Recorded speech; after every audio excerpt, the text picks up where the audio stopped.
S'ha explicat que el juliol no han començat, el setembre tampoc han començat, que possiblement comenci l'empresa a l'octubre i que la voluntat de l'Ajuntament és, diguem-ne, no pressionar o no fer complir el que a priori diu la llei de contractes, que la llei de contractes és molt clara i el que diu és que si aquest contracte es va formalitzar el 8 de maig de 2025, en un mes s'havia d'haver firmat l'acte de replanteig com a màxim, per tant, màxim a 8 de juny s'hauria d'haver firmat l'acte de replanteig. Aquesta acta està firmada amb data?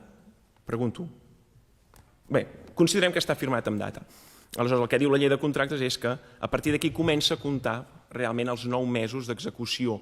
No quan comença l'obra, sinó a un mes després, a la firma de l'acte de replanteig. Per tant, 8 de juny, juliol, agost, el 8 de setembre, dilluns vinent, dia de la gala, hauran transcorregut legalment 3 mesos del contracte o del temps d'execució dels 9 que marca el plec administratiu del contracte. I el que diu també és que a priori no és prorrogable.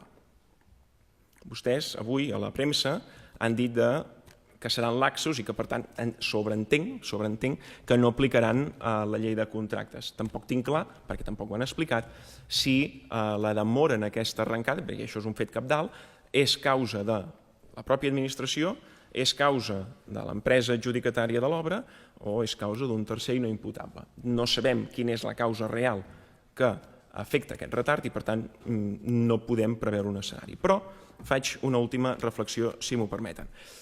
Vostès es mostren molt laxes amb l'empresa i si no recordo malament, i ara corregeixi'm el regidor d'Hisenda o el regidor Serra, es va dir que el juliol, calendari inicial de les obres, començarien les obres, posaríem la maquinària a treballar, les primeres validacions de l'obra les pagaria l'Ajuntament per tal que el mes de setembre, quan els veïns i veïnes dels Pedregals rebessin la primera de les 4 quotes o 4 quotes d'aquesta nova urbanització, l'obra ja estigués encaminada.